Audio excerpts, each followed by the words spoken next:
आदरणीय दर्शकवृन्द नमस्कार, म विक्रम श्रेष्ठ विशेष सन्दर्भमा यहाँलाई हार्दिक स्वागत छ।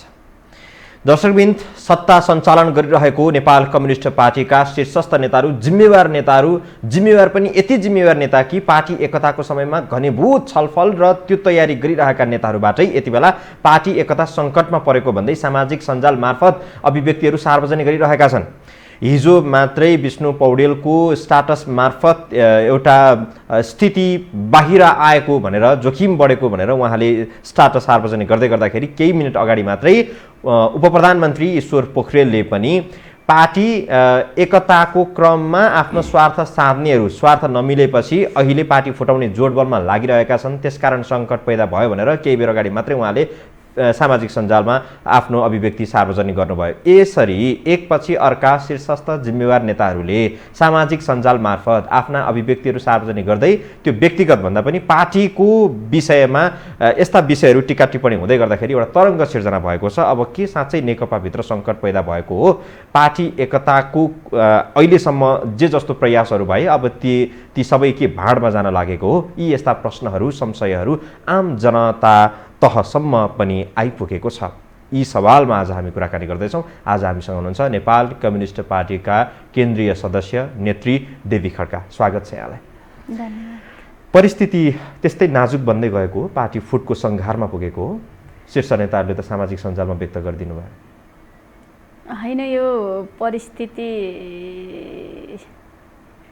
नाजुक भित्रभित्र अलि लामै समयदेखिबाट छ, नडाँटी भन्नु पर्दाखेरि।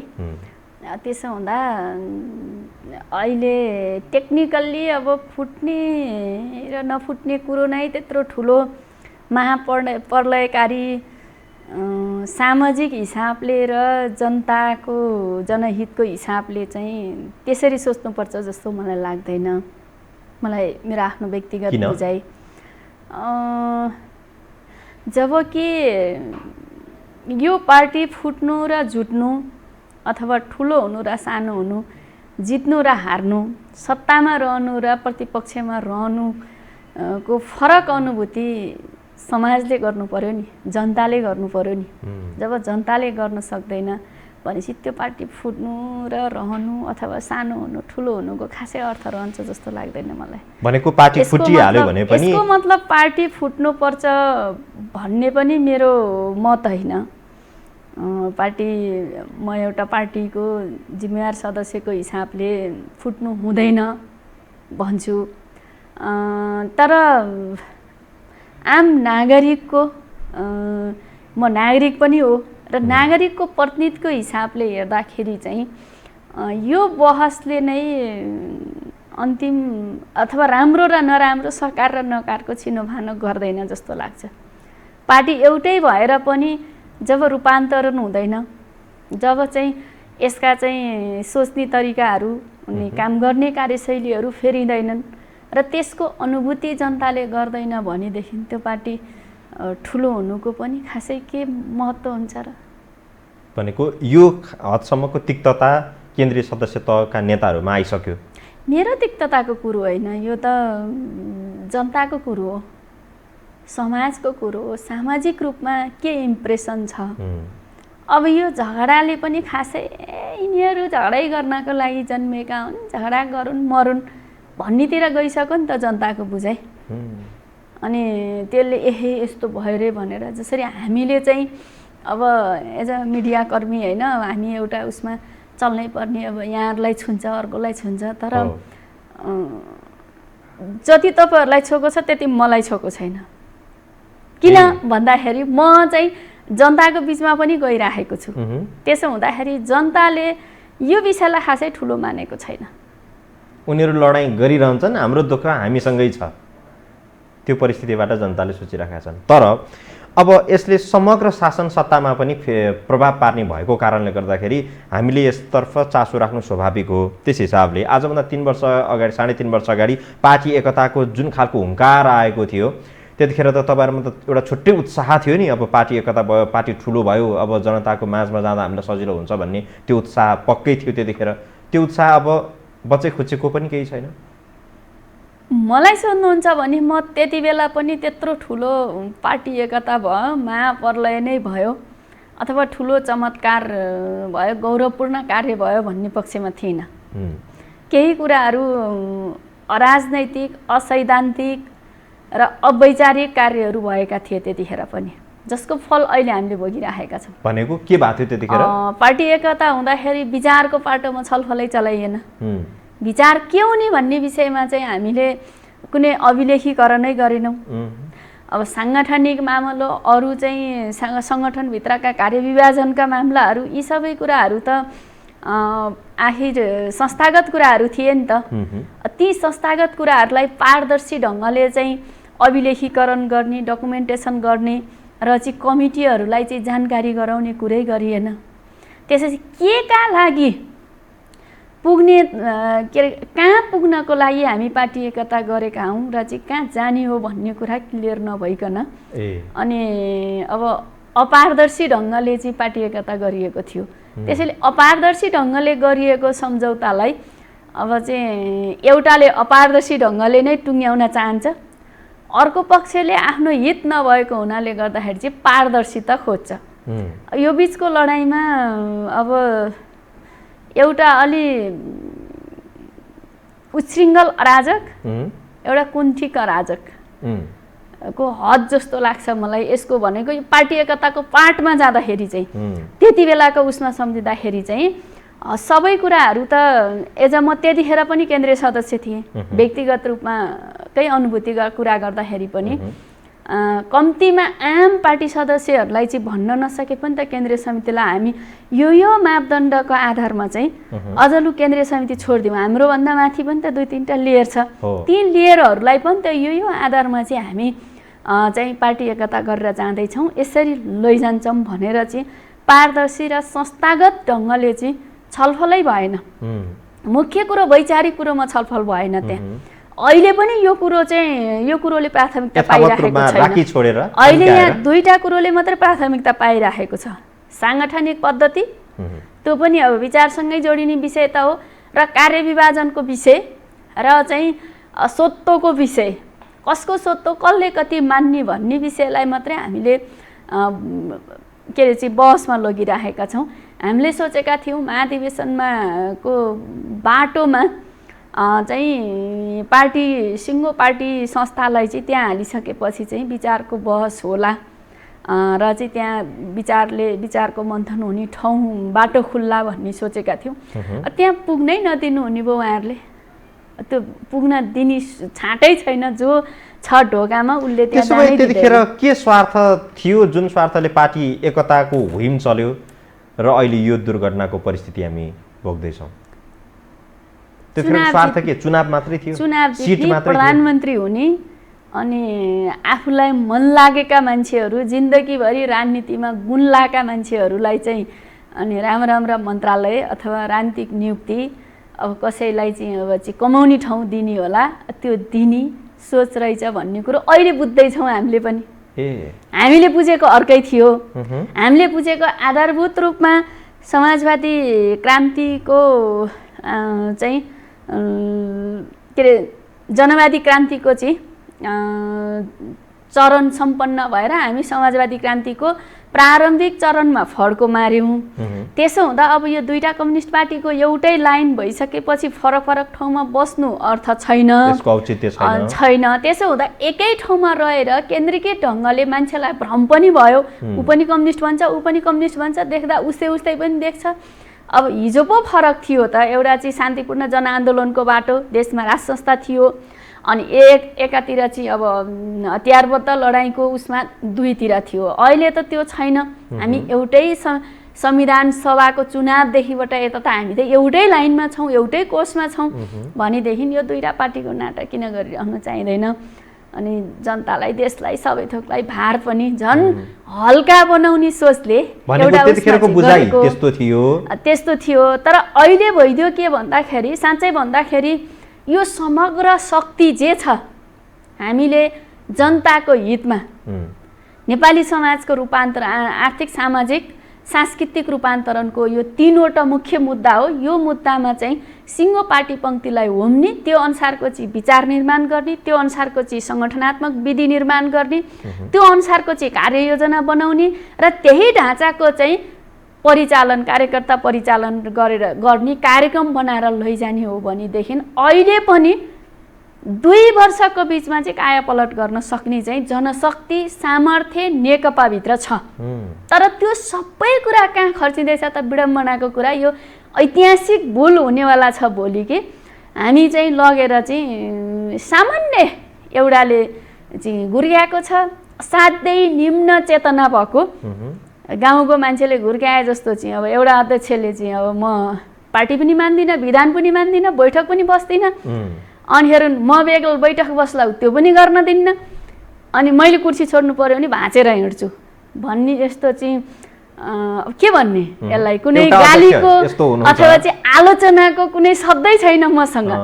यति सोचौँ कि नेपाली इतिहासले यस्तो पनि बेहोर्नु पर्यो कि यस्तो खालको गैर जिम्मेवार मान्छे सबैभन्दा जिम्मेवारी ठाउँमा राखेर हामी समाजलाई चाहिँ डोर्याइराखेका छौँ भन्ने एउटा स्मरण गर्ने अथवा इतिहासमा सम्झिने बाहेक अरू अब त्यो आलोचना गर्न अर्थ नै छैन। म गर्दा नि गर्दिनँ। प्रधानमन्त्री केपी शर्मा ओली र उहाँका नजिकका मानिसहरू चाहिँ भन्छन् के भने हामीलाई सरकार सहज रूपमा सञ्चालन गर्ने वातावरण बनाएन, पार्टीले हस्तक्षेप गर्न खोज्यो। भनेको अर्थ पुष्पकमल प्रचण्ड जो अर्का अध्यक्ष हुनुहुन्छ उहाँ लगायतले हामीलाई निरन्तर प्रेसर दिइरहनु भयो, सरकार सञ्चालन गर्ने स्वतन्त्रता प्रदान भएन भन्ने उहाँहरूको टिप्पणी छ, आरोप छ।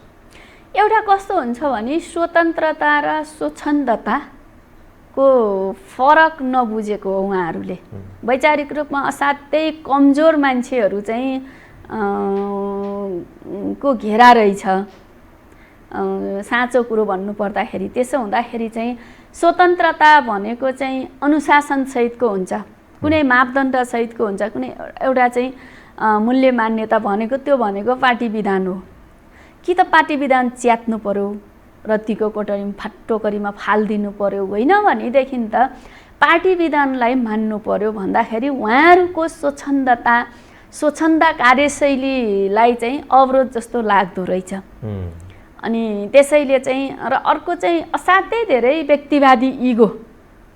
अनि त्यो व्यक्तिवादी इगोले चाहिँ के ठान्छ त भन्दाखेरि अर्कोले राम्रै सुझाव दिँदाखेरि पनि चाहिँ यसले चाहिँ मेरो माथि चाहिँ क्वेसन गर्ने अथवा सरकार राख्ने भनेर चाहिँ उसले नमिठो मान्दो रहेछ। अनि त्यो खालको असाध्यै सङ्कुचित खालको चाहिँ मानसिकता भएको साथीहरूको चाहिँ बाहुल्यता रहेछ।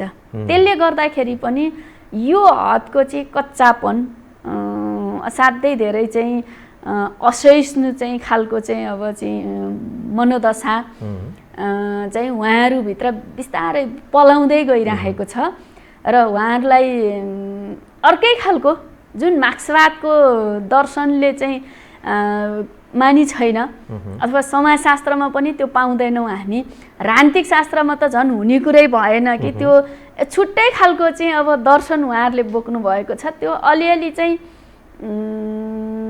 अब हाम्रो समाजमा कसैलाई चित्त नदुखोस्, मैले देखेको कुरो यो बोस सिस्टम को पालना गरेकाहरूले चाहिँ त्यस्तो लाग्छ। बोसले भने बोस भनेपछि बोसले आदेश गरिसकेपछि चाहिँ पालना गर्ने हो, यो नो कमेन्ट भन्ने। तर मार्क्सवादीहरूभित्र चाहिँ के हुन्छ भन्ने हो, मार्क्सवादीहरूभित्र चाहिँ राम्रै कुरो छ भने पनि 10 जनाले छलफल चलाएर 10 जनाको त्यसमा मत लिएर सबैले राय सुझाव दिँदाखेरि चाहिँ अझ त्यो उपयुक्त हुन्छ है, समृद्ध हुन्छ है। जस्तो चाहिँ डिबेट भन्दा बाहिर डिबेट सही कुरै छ भने पनि एक चरण डिबेट चलाएर त्यस पछाडि चाहिँ निष्कर्ष निकाल्दाखेरि चाहिँ त्यो चाहिँ वस्तुसङ्गत हुन्छ, विधिसङ्गत हुन्छ, त्यसले त्यो परिपक्व हुन्छ भन्ने बुझेकाहरू र हो त्यस्तो त्यो बोस प्रणालीको कार्यशैलीबाट चाहिँ चलेकाहरूको बिचको नै अन्तर्विरोध हो। अब जनता निकै परबाट हेरिराखेका छन् अहिलेको राजनैतिक परिदृश्यलाई र एकदमै तिक्तता पन सुरु भइसकेको छ जनस्तरमा, अघि यहाँले पनि भन्नुभयो। तपाईँहरू चाहिँ त्यो बिचमा बसेर हेरिरहनु भएको छ कि निर्णायक तपाईँ यहाँले भने जस्तो निर्णय गर्ने ठाउँमा पनि तपाईँहरू हुनुहुन्न, नेतृत्वले के गर्छ भन्ने कुरा पनि सञ्चार माध्यममा आएपछि हेर्नुपर्ने, थाहा पाउनुपर्ने अवस्था छ। जनताले त धेरै परबाट हेर्नुपर्ने अवस्था छ। बिचबाट हेर्दाखेरि चाहिँ अध्यक्षद्वय प्रधानमन्त्री केपी शर्मा ओली, अर्का अध्यक्ष पुष्पकमल दाहाल प्रचण्ड, यी दुईवटा कित्ता अथवा यी दुई धारलाई एउटै तुलोमा राखेर हेर्नुभयो भने कसको कमजोरी देख्नुहुन्छ? पार्टी एकताको जुन खालको यो सङ्कट पैदा भएको छ। होइन, अहिले त सामान्य गाउँको किसानलाई अथवा सामान्य चाहिँ अराजनैतिक मान्छेलाई, असङ्गठित मान्छेलाई गएर सोध्यो भने पनि केपी कमरेडकै कमजोरी भन्छ। किन भन्छ भन्दाखेरि अब होलान्, पुष्पकमल भनेको अर्को अध्यक्ष कमरेडको पनि अपूर्णताहरू छन्, नहुने कुरो भएन। तर किन जनताले त्यसो भन्छ, हामी पनि भन्छौँ भन्दाखेरि चाहिँ त्यो कुनै पूर्वाग्रह राखेर होइन। जो मान्छे जति ठुलो जिम्मेवारीमा हुन्छ उसले धेरै कोर्डिनेसन गर्नुपर्छ, उसले धेरै मान्छेको कुरा सुन्नुपर्छ, उसले धेरै मान्छेको मत लिनुपर्छ। कहिलेकाहीँ उसलाई आलोचना पनि हुन्छ, त्यो आलोचना ऊ व्यक्तिलाई गरेको होइन कि चाहिँ त्यो पोस्टलाई गरेको हो, जिम्मेवारीलाई गरेको हो। ऊ जहाँ छ त्यो जिम्मेवारीबाट चाहिँ यो अपेक्षा गरेको रहेछ है भनेर गरेको। मलाई के पूर्वाग्रह होइन, मलाई लिनु नि छैन, दिनु पनि छैन।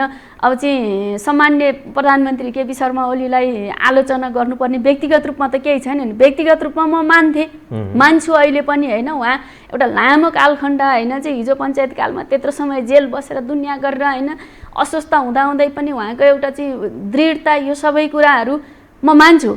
तर नपुगेको कुराहरू त मेरो त दायित्व हो नि त। यो कुरो पुगेन है, प्रधानमन्त्रीको पोस्टबाट जनताले यो अपेक्षा चाहेको छ, अहिलेको परिस्थितिले चाहिँ यो माग गरिराखेको छ, त्यो अनुसारको चाहिँ यी कुराहरू चाहिँ भएनन् है भन्न पाउने त मेरो राइटको कुरो हो नि त, अथवा चाहिँ दायित्व पनि हो नि त पार्टीको जिम्मेवार सदस्य हुनुको हिसाबले। भनेपछि यो कुरालाई उहाँले सबैभन्दा ठुलो समस्या के हो त भन्दाखेरि कुरा नसुन्ने, आलोचना अथवा सुझाव आलोचना जे भए तापनि चाहिँ त्यसलाई चाहिँ बदलाभावमा लिइहाल्ने अनि ठेगान लगाइहाल्ने।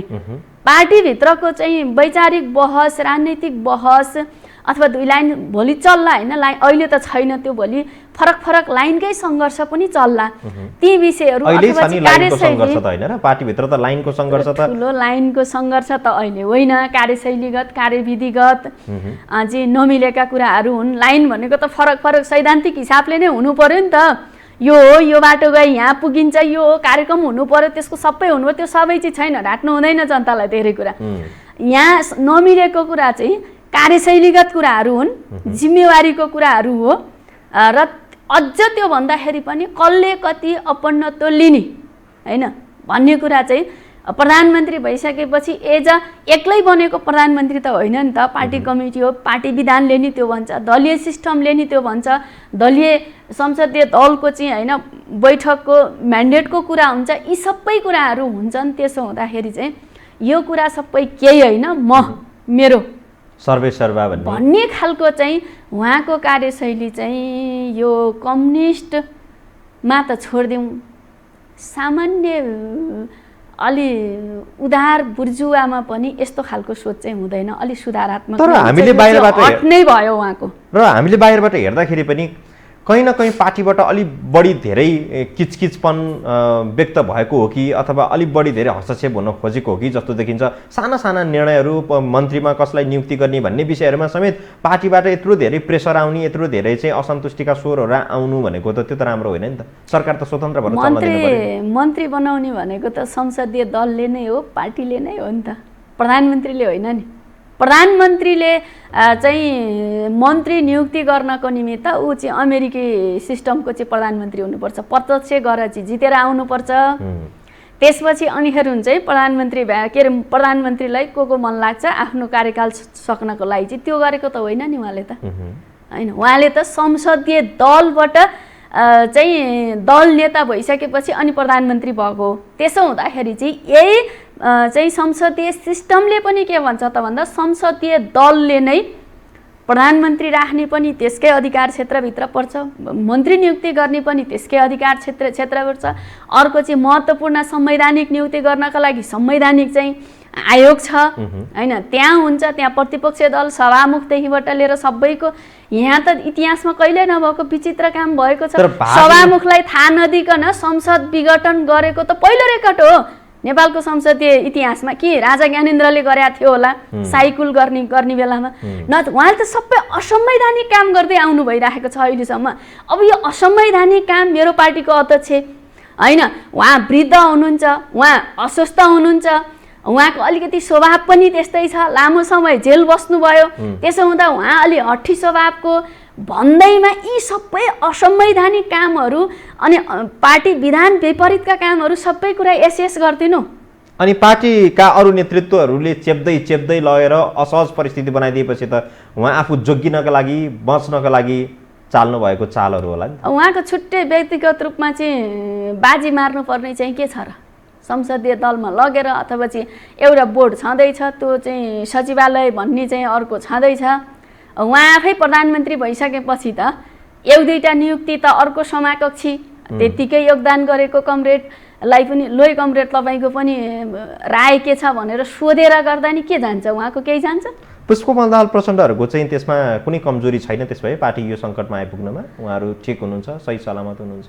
उहाँहरूको दीर्घकालीन हिसाबले कमजोरी छ, मैले भनेको मेरो पनि छ, सबैको छ। अब हामी नयाँ परिवेशमा पुग्यौँ, हामीले यो त बहसै गरेका छैनौँ होइन, अहिले यो डे टु डेको बहसको सन्दर्भमा मात्रै मैले अब नेपालको कम्युनिस्ट आन्दोलन कता जाँदैछ, समाजले के माग गरेको छ, हामी के गरिरहेका छौँ भन्ने विषयमा बहस गर्नु पर्यो भनेदेखि थुप्रै कमजोरी पुष्पकमल दाहालदेखिबाट लिएर यो सचिवालय चाहिँ बढीदेखिबाट लिएर चाहिँ यो सेकेन्ड लेयरको नेताहरूदेखिबाट लिएर हामीहरू हुँदै सबैका अपूर्णताहरू छन्। यो समीक्षाको विषय हो। तर तत्काल जे भइरहेको छ, यो चाहिँ किचलो अथवा झगडा जे भइरहेको छ, यो चाहिँ व्यक्तिको हट नै सिद्धान्त हो, व्यक्तिको हट नै चाहिँ अब राजनीति हो, व्यक्तिको हट नै साङ्गठनिक चाहिँ मूल्य मान्यता हो, अथवा व्यक्तिको हट नै पार्टी विधान हो भने जस्तो सम्माननीय प्रधानमन्त्रीज्यूको रह्यो। हामीले देख्दाखेरि हाम्रो तहको चाहिँ मेरो लेभलको चाहिँ कार्यकर्ताले देख्दाखेरि हामी यो सुझाव पनि जाओस्, हामीले यही बुझिराखेका छौँ। त्यो हट त्याग दिँदाखेरि उहाँको केही पनि जाँदैन थियो, उहाँको मान्दै हुन्थ्यो। पार्टीमा उहाँलाई सबैले प्रिय मान्थे, यहाँहरूको ठहर मानेकै हो नि, माने काहीँ पनि अब्जेक्सन जनाएको होइन नि त।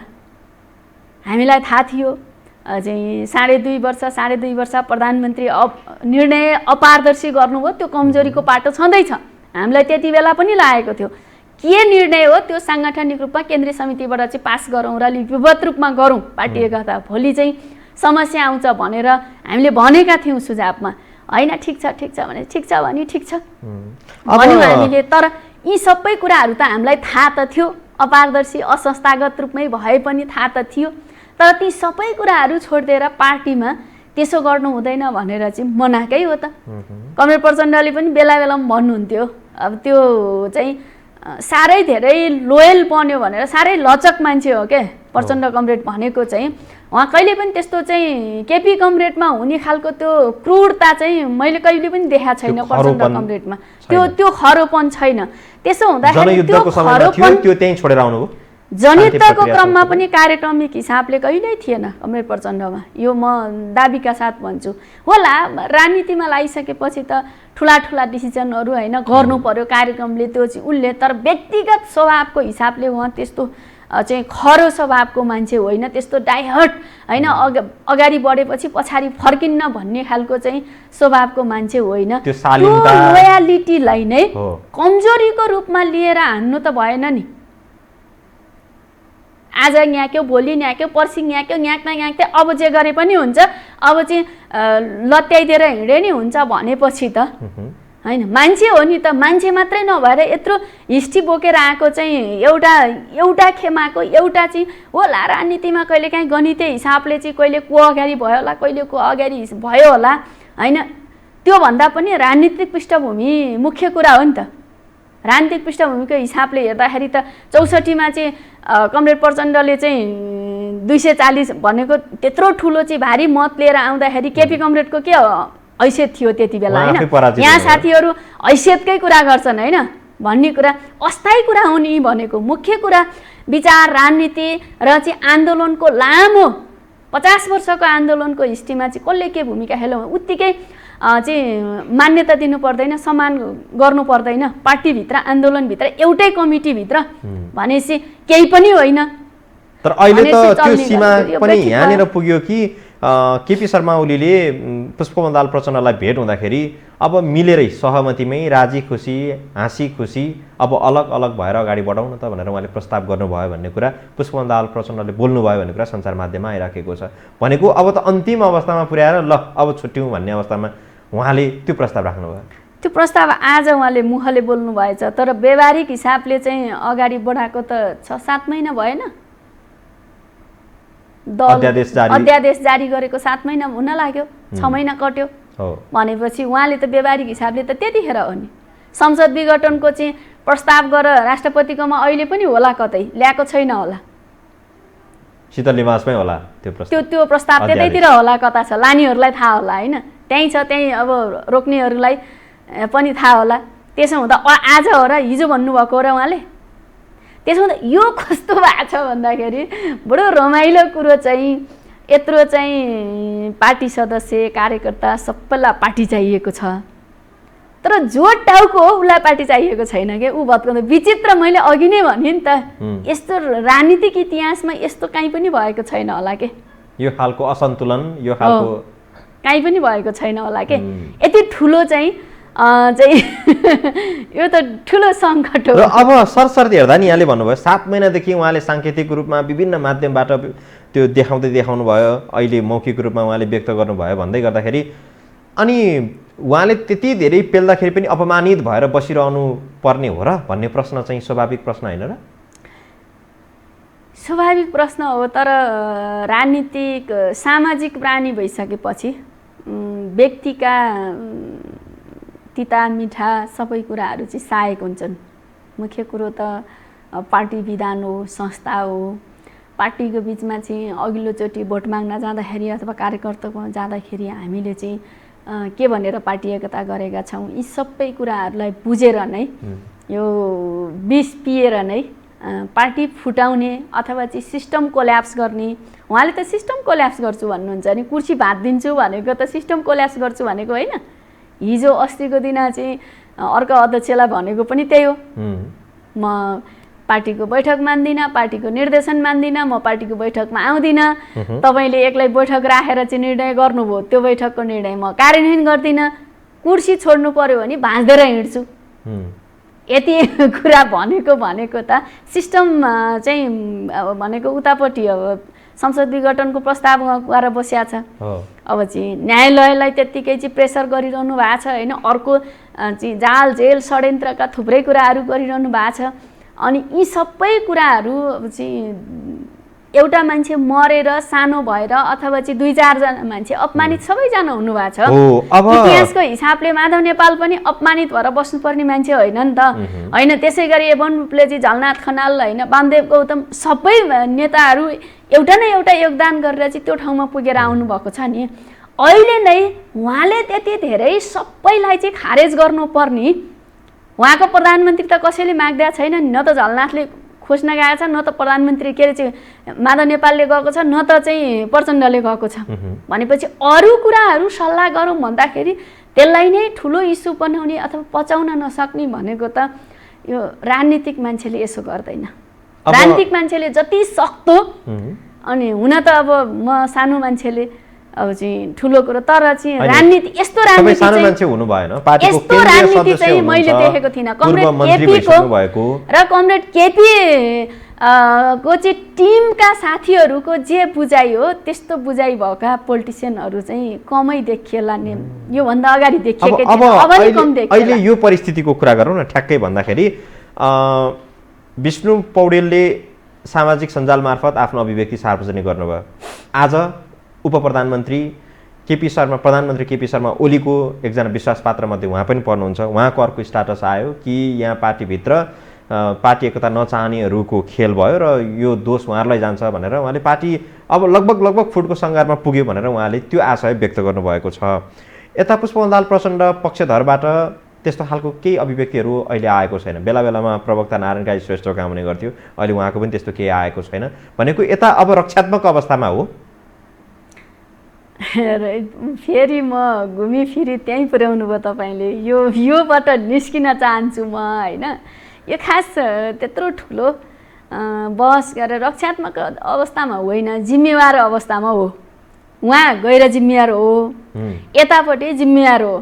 जिम्मेवार मान्छेले त फ्याटफ्याटी बोलेर कसैलाई चिडाएर अथवा चाहिँ तिक्तता पोखेर मात्रै हुँदैन नि त। कसरी चाहिँ जहाज डुब्नै लागेको छ, डुब्नबाट कसरी बचाउने भनेपछि त उसले त सोध्छ नि त। बाँकी अब फुट्यो भनेर चर्चा हुने गरेको छ कि राजनीति विश्लेषकहरूको विश्लेषण पनि त्यस्तै आउने गरेको छ।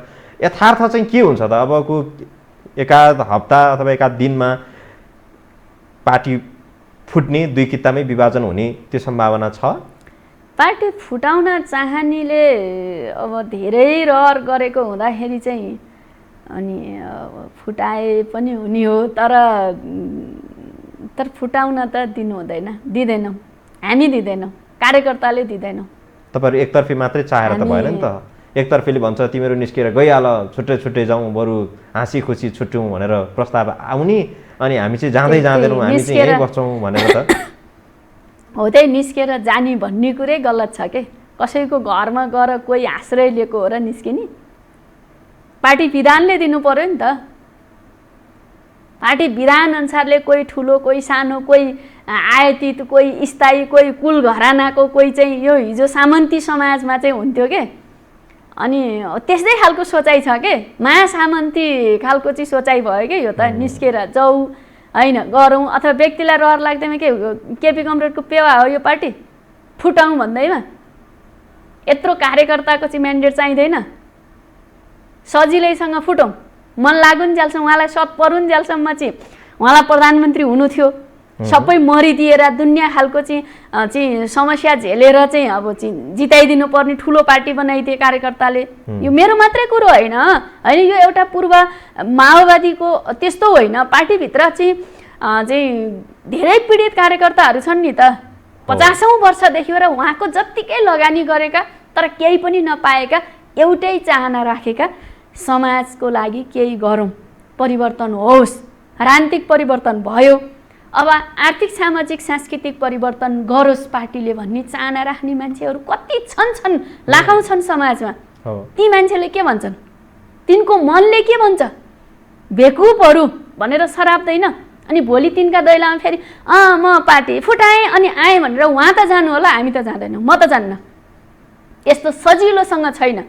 त्यति हल्कासँग चाहिँ पार्टी कसैलाई सनक लाग्दैमा चाहिँ एकता गर्ने होइन। आज सनक चल्यो, सल्लाहले दुईजनाको पेवा हो, सम्पत्ति हो, बाउको सम्पत्ति हो र बाँडफाँड गर्ने। ल चाहिँ झगडा भयो, दाजुभाइसँगै बस्न सकिएन अथवा दिदीबहिनीसँगै बस्न सकिएन, यति हो, बाँडौँ भन्ने हो। पार्टी त्यस्तो हो। जाने भए विधानसँग ढङ्गले महाधिवेशनमा जानु पर्यो नि, फरक लाइन ल्याउनु पर्यो। कार्यकर्तालाई चाहिँ, पार्टी सदस्यहरूलाई चाहिँ तलबाट चाहिँ प्रतिनिधि चुनेर आउने वातावरण बनाइदिनु पर्यो। अनि त्यो प्रतिनिधिले चाहिँ अनि आफ्ना लाइनको आधारमा चाहिँ, नेताको आधारमा चाहिँ उसले चाहिँ भोटिङ गर्छ, अनि जान्छ नि त। भोलि अँध्यारो कुनामा बसेर अनिखेर अँध्यारो कुनाबाट सबै थोक गर्ने त्यति सजिलो छ? म त त्यति सजिलो देख्दिनँ। भोलि तत्त अवस्थामा विभक्त हुने अवस्था आयो भने अघि यहाँले भने जस्तो केपी शर्मा ओलीको जुन खालको कार्यशैली छ त्यसलाई माधव नेपाल पक्षधरहरू अथवा एमालेका अरू पक्षहरूले, फ्याक्टरहरूले यसको सही मूल्याङ्कन गर्ला कि हामी पूर्व एमाले पूर्व माओवादी भन्ने कित्ता काटमा जाला? म यो बहसमै जान्न के गर्लान् भन्ने अनुमानित कुराहरू। यो पार्टी फुट्नै हुँदैन, अहिले फुटाउने बेला पनि होइन र चाहिँ पार्टी फुटेर कहीँ पनि पुगिँदैन। यहाँहरूले त्यो चाहिरहनु भएको छैन, तर शीर्ष तहको जुन खालको उत्तर चढाव छ नि, सङ्घर्ष, त्यो त निकै खरो भइसकेको छ, निकै तातिसकेको छ। फुटाउँ भन्नेलाई सोध्नुहोस् यो क्वेसन, मलाई नसोध्नुहोस्। जबकि म त्यहाँ जाने कुरै ठिक छ भनिरहेको छु भनेदेखि यो कुरो मबाट को कता जाला, के होला, भोलि अब चाहिँ पार्टीको विधान सङ्गत हिसाबले चाहिँ महाधिवेशन अथवा चाहिँ कुनै चाहिँ होला लु फेरि एउटा गरे भयो विशेष भेला गरे भयो केपी गणेशलाई फुटाउने रहर लागेको छ भने विशेष भेला गर्नु होइन के छ कुनै विधानले त्यो चाहिँ मलाई थाहा छैन महाधिवेशनसम्म पर्खिनै गाह्रो भएको भयो हो भनेदेखि पुष्पकमल दाहाल प्रचण्डले सचिवालय बैठक बोलाउँ त्यही छलफल गरौँ भनेर उहाँले प्रस्ताव गर्नुभयो त्यो प्रस्तावको खासै उहाँले जवाफ पनि दिनुभएको छैन सचिवालयबाट यसको टुङ्गो लाग्न सक्छ मेरो विचारमा त्यो उहाँहरूको काबुभन्दा बाहिरको विषय हो यो सचिवालयले नि टुङ्गो लाउन सक्दैन केन्द्रीय समितिको सचिवालयको एउटा सीमा के रह्यो भन्दाखेरि तपाईँलाई उहाँहरूलाई सुझावकै रूपमा एकदम हार्दिकतापूर्वक उहाँहरूले विचार र कार्ययोजनाको बारेमा कहिले पनि छलफल भनेको बढी समय छलफल गर्नु भएन थोरै प्राथमिकता पायो त्यसले तर लामो समय र चाहिँ ठुलो चाहिँ घेरा चाहिँ केले चाहिँ अकुपाई गर्यो भन्दाखेरि अनि को मान्छे मन्त्री बनाउने कसलाई मिलाउने अनि को कहाँ जाने कसलाई कहाँ पठाउने कस भागभण्डामै सित्यो त्यो चाहिँ नेगेटिभ पार्ट हो त्यो उहाँहरूले तोड्नुपर्छ उहाँहरूले छोड्नुपर्छ तर कहिलेकाहीँ कस्तो हुन्छ भन्दाखेरि छोड्न चाहँदाखेरि पनि अब तपाईँ र म छौँ तपाईँले गुट बनाउनु भयो मैले जति अथवा मैले गुट बनाएँ भने तपाईँले बाध्यताले बनाउनु पर्ने हुन्छ के पोलिटिक्समा चाहिँ त्यस्तो खालको बाध्यता उहाँहरूलाई छ नभएको होइन अब उहाँले के भन्दिनु ए केटाहरू थिए आए गुडेउली खेलेर बस है तिमी उते कोटेश्वरतिरै चाहिँ गुलेली हाना अब चाहिँ प्रचण्ड खुमल टारतिरै हाना चलाउने त म हो भन्दिनँ बेर लाउनुहुन्न उहाँले त अनि कम्तीमा त्यसो हुन नदिउँ लाज ढाकौँ भन्नेमै उहाँहरूको एनर्जी खर्च भयो सबै यो सेकेन्ड इयर के अरे चाहिँ थाहै सचिवालयका कमरेडहरू बाँकी 8 जना कमरेडहरूको समय त्यहाँ खर्चेको देख्छु म र अब यो परिस्थितिबाट हामी यहाँसम्म आइपुग्दै गर्दाखेरि तपाईँहरूको पार्टी यहाँ आइपुग्दै गर्दाखेरि केन्द्रीय कमिटी भनिएको छ जो निर्णायक कमिटी हो नि त तपाईँहरूको पार्टीको फर्मेसन अनुसार त तर यहाँ त भूमिका विहीन भयो कि केन्द्रीय कमिटी कति समय भइसक्यो केन्द्रीय कमिटीको बैठक नबसेको तपाईँहरूको खासै कुनै भूमिका पनि छैन सञ्चार माध्यममा आएर बोल्ने बाहेक अथवा त्यस्तै सभा समारोहमा हुन त अहिले त कोभिडको कारण सभा समारोहहरू पनि छैन तपाईँहरूको भूमिका त शून्य भएन यहाँ यो शून्य गराएको चाहिँ व्यक्तिले नेताले भन्दा पनि हाम्रो चाहिँ भूमिका शून्य विधानको भयो कमिटीको भन्दा पनि पहिला विधान एक्टिभ हुनु पर्यो नि त हाम्रो पार्टीभित्र विधान निष्क्रिय छ भनेको विधान निलम्बित अवस्थामा छ विधान निलम्बित यी सबै कुरा के हो त यहाँ अहिले चाहिँ प्रधानमन्त्रीले एउटा दलको प्रधानमन्त्रीले संसदीय दलको नेताले पार्टी फुटाउनेसम्मको डिसिजन उसको व्यक्तिगत सनकमा गर्छ भनेदेखि त्यहाँ विधान छ त्यो पार्टीमा विधान छ त्यसो हुँदा विधान निलम्बित अवस्थामा छ होइन जसले पालना गर्नुपर्ने हो उसले गरे त्यसो हुँदा विधान बिउताउनुपर्छ विधान बिउत्यो भनेदेखि विधान सक्रिय भयो भनेदेखि विधानको महत्त्व यो पार्टीभित्र भयो भनेदेखि कमिटीको महत्त्व स्वतः हुन्छ त्यही विधानले नै गराउँछ भनेपछि अनि कमिटी सक्रिय भइसकेपछि व्यक्ति पात्रहरूको अथवा भूमिका स्वतः बढ्छ भनेपछि अहिले त यहाँ विधानै निलम्बित अवस्था हो तपाईँहरू त्यत्रो लामो सङ्घर्ष गरेर आउनुभयो त्यत्रो ज्यानलाई नै आफ्नो जीवन नै आहुति दिन समेत तयार भएर तपाईँहरू सङ्घर्ष गरेर आउनुभयो त्यो क्रान्ति सफल पनि भयो अघि यहाँले भने जस्तो हामी जनवादी क्रान्ति सफल पार्यौँ त्यसपछि अब समाजवादी क्रान्ति सफल पारौँ भनेर यो यात्रामा होमियौँ भनेर भन्दै गर्दाखेरि यो क्रान्ति त तस नस भयो नि त यात्रा गन्तव्यहीन यात्री जस्तो अवस्थामा हामी पुगिसकेका छौँ अलिअलि तपाईँहरूलाई मनमा